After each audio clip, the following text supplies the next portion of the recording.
Ayan, yan yung matatanawin mo ngayon. Yung tambak. Yung nagtatambak. Ayan, puro buhangin na. Puro lupa. Hinuhukay na lang lahat. Kasi dati wala kang matatanaw na ganyan eh. Ayan.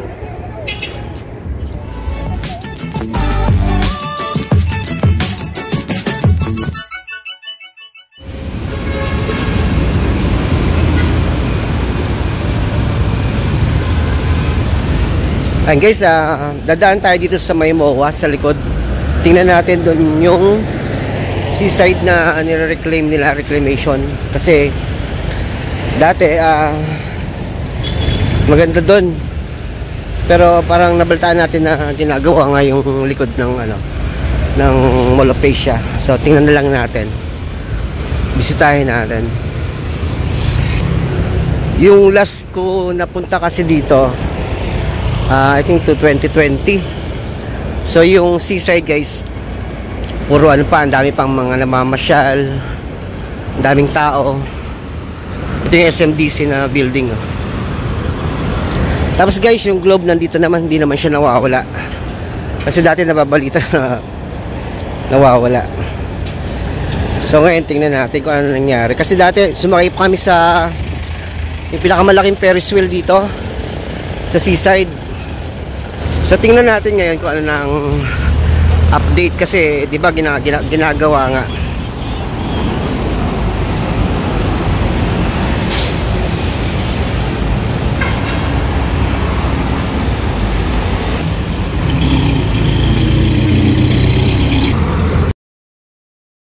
Galing pa ako ng Cavite, pupunta ako ng Bulacan. Kaya dumaan na ako dito. So ayan po ang Mall of Asia. So let's go guys, pasok na tayo.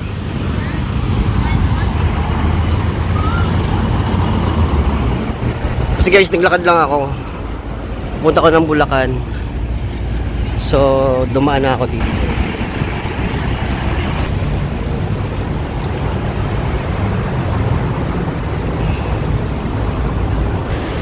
So guys, ito yung pinakang bridge nila para makatawid. Kasi galing ako dun sa diyan ako galing kanina. So, dito na yung tulay nila para makatawid sa pinakang main mall ng Asia, ng Mall of Asia. Ito pa rin yung wow.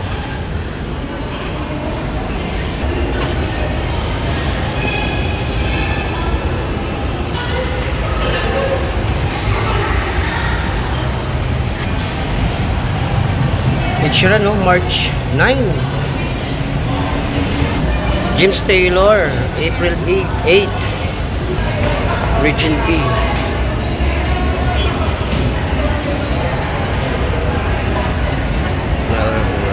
So tuloy na tayo.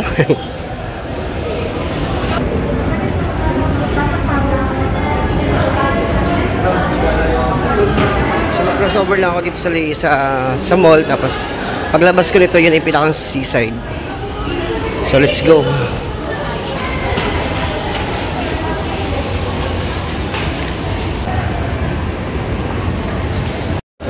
So yun guys, nandito na ako sa likod. So yung mga nakikita ko ay parang ganun pa rin naman. Ay, ito na nga. Ito na nga yung ginagawa nila. So ayun na nga guys, no? Ang laki na pagkakaiba ngayon kumpara dati. Kasi dati wala yung mga nakita nyo sa gitna ng dagat. Lalapitan natin para makita natin na malapitan. So ayun yung sinakay namin dati, yung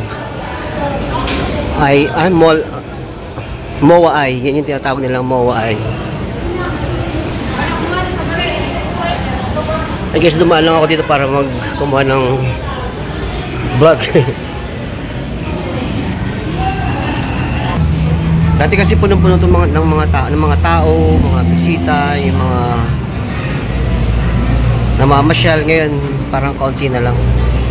Kung familiar kayo dito sa seaside ng Mall of Asia, ayan yung mga dati. Pero ngayon, meron sila mga reclamation dun sa likuran. Napuno na lahat ng mga buhangin ng tambak. Kung napapansin yan, mga tambak na lahat yan, mga buhangin. Ayan, buhangin pa yan. Yan. Dati dagat yan eh. 2 years ago, dagat pa yan. Pero ngayon, puno na ng mga buhangin hanggang dun. Hanggang dun sa dulo, malayo na naabot nila. So konti na lang yung pagitan ng Mall of Asia at saka dagat kasi buhangin na doon banda. Unlike before na hanggang doon, hanggang Bataan, dagat, tubig ang matatanaw mo ngayon, hindi na. Ito mas malapit dito sa seaside. Ay yung ginagawa nila, kaya tambakan din.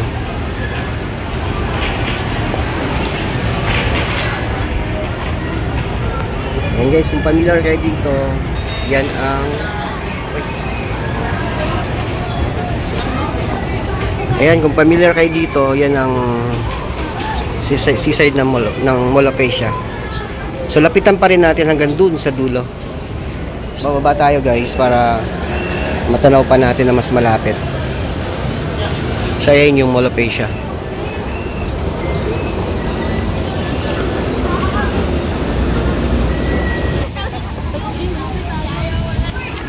Ito yung drop tower nila.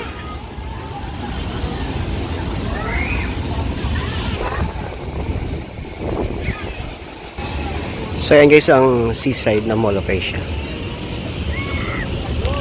Dami pa ring tao. Hindi na ba nagagalaw pa yung original na lugar niya. Ang ano lang dito is yung ginagawa dito sa gitna ng dagat.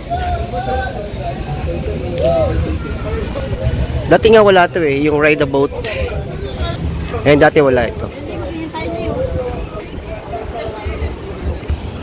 Ngayon bago lang pala tong boating na to. So 20 to 15 minutes kayo mamamasyal sa dagat for only kano nga to. Ayun yung price na guys sa boat ride. Dilim. Ayun yung price na sa boat ride. 200 per head.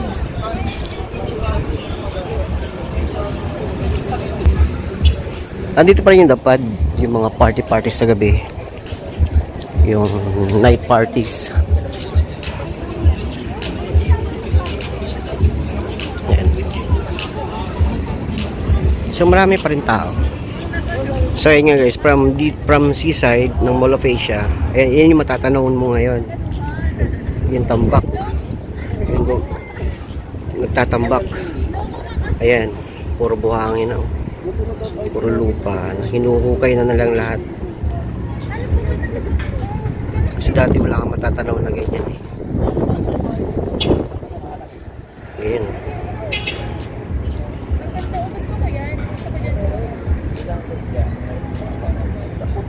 Ayan.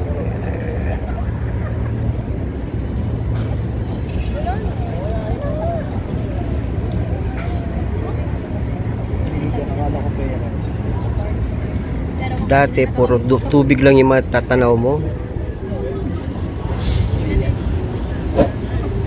Ngayon puro ano na, puro tambak na.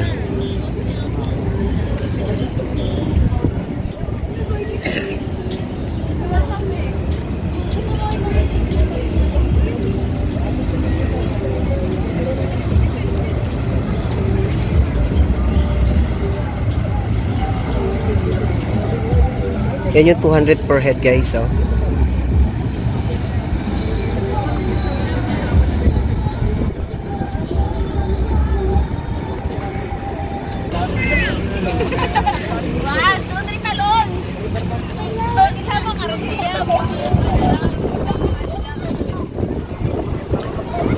So ayan po yung update ng seaside. So ganun pa rin naman pala. Sana makarating kayo dito guys. Makarating kayo para makapasyal kayo. Maganda dito. Or sa mga inuman. Siyempre, hindi mawala. Starbucks. The Pad. Nandiyan yung Starbucks. Yung Paddy's Point. Ala.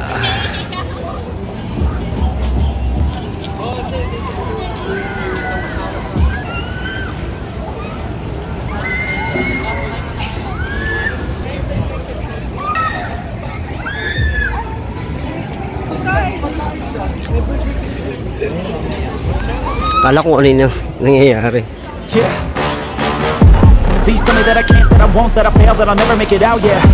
Please tell me all the bad, never good, fill my head full of every single doubt, yeah. Please say any negative thoughts, I pop off when I hear people say I cannot. I get off to the thought of proving everyone wrong, I won't stop to the top, so you better back off and get lost. I'ma stay loud, stay proud, never running out, never heading south.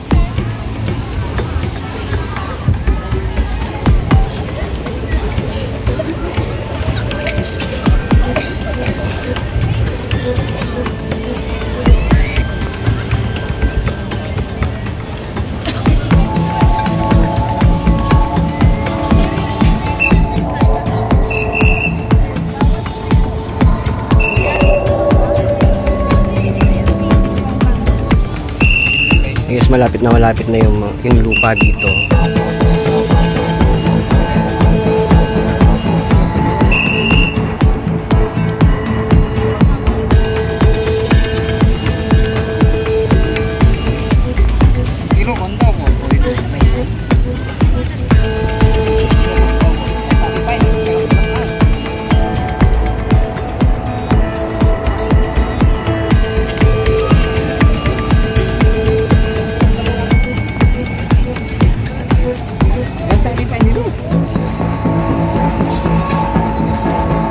So ayun lang guys, yung update natin dito sa reclamation sa likod ng MOA sa seaside.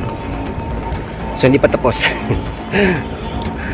So maraming salamat guys sa panonood. Bye. Thank you for watching.